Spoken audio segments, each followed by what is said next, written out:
Jeg hedder Birgitte Kufers Olsen og er formand for Rådet for Digital Sikkerhed. Vi taler om cyberwar sammen med Dansk Industri på et arrangement, et gå-hjem-møde om cyberwar og de forskellige konsekvenser, det har for vores regulering og vores tryghed i Danmark. Vi holder gå-hjem-mødet om cyberwar som led i vores møderække om overvågning og omsorg, og det gør vi for at sætte fokus på tryg IT-anvendelse i Danmark.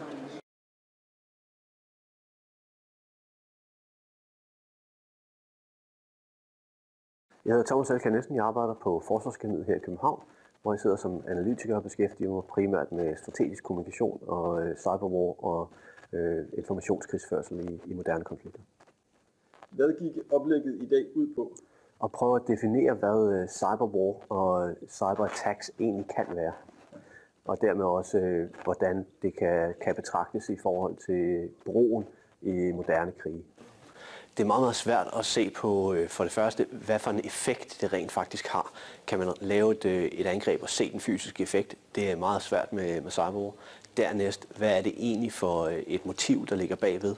Og hvem er det, der rent faktisk udfører det her? Det kan godt være, at man måske er i stand til at spore et digitalt angreb tilbage til en fysisk lokation, men det gør ikke nødvendigvis, at man også kan bevise, hvem der står bagved det.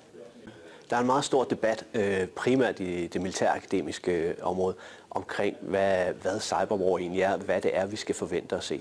På den ene side, der har man dem, vi kan kalde alarmisterne, som siger, at alarm, der kommer cyberwar i fremtiden og sidestiller det med den kolde krigs atomkrig.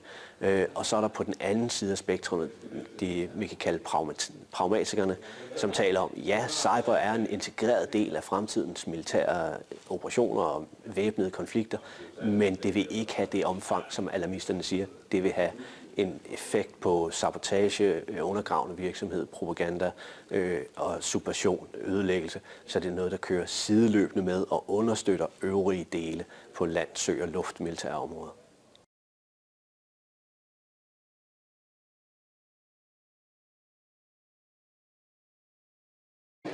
Rikke Frank Jørgensen, forsker ved Institut for Menneskerettigheder, forsker i internet og menneskerettigheder, nogle af de særlige problemstillinger, der opstår i det felt.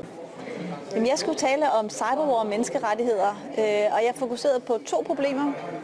Det ene var det her med, at vi bruger en krigsmetafor, når vi taler om de problemstillinger, IT-sikkerhedsproblemer, vi står overfor i dag. Hvad betyder det at bruge sådan en krigsmetafor? Er der rent faktisk tale om krig på nettet? Og det argumenterede jeg for, at det er der ikke. Der er tale om en masse andre ting. Der er tale om spionage, industrispionage, der er tale om sabotage, der kan være tale om undergravende virksomhed, og så er der i vid udstrækning tale om IT-kriminalitet. Og jeg synes, vi gør os selv en tjeneste ved at tage udgangspunkt i de reelle cybertrusler, som vi kender og som vi har oplevet, og så adressere dem på deres egne præmisser, frem for at snakke om det som en særlig krigstilstand, Danmark står overfor, og dermed skal løse på allerhøjeste sikkerhedsniveau.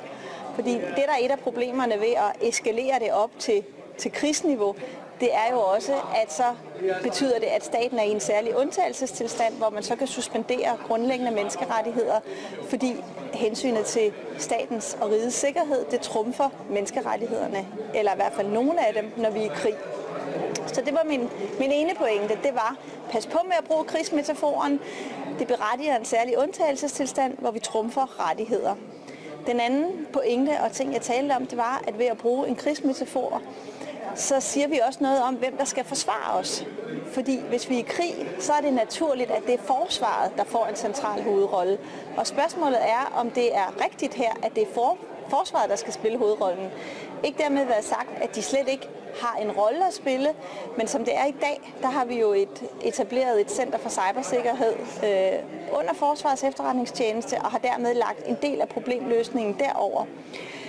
Og det er jo, altså set fra min stol, der er det jo et af de steder, som kan være rimelig lukket, rimelig svært at få adgang til information fra.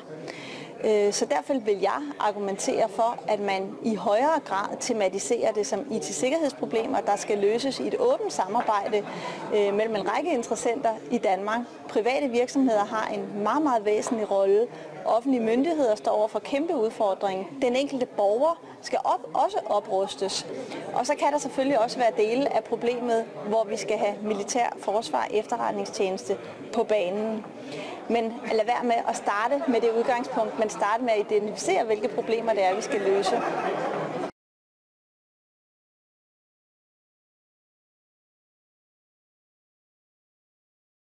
Mit navn er Henning Andersen, og jeg kommer fra den danske delegation til NATO.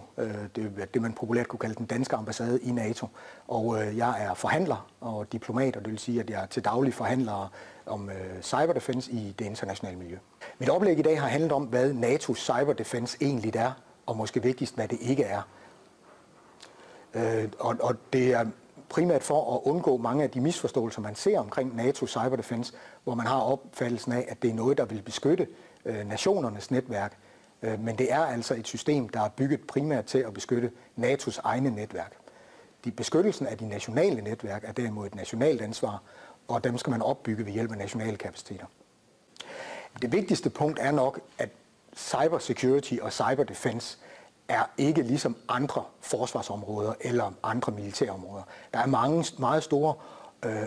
meget stort civilt indhold, og det er meget vigtigt, at man inddrager de civile aktører, fordi det jo er civil-privat drevet, de her netværk. Og det betyder, hvis man skal putte et lidt mere militært udtryk på det, at den første forsvarslinje imod et cyberangreb vil ske ude ved de civil-private aktører.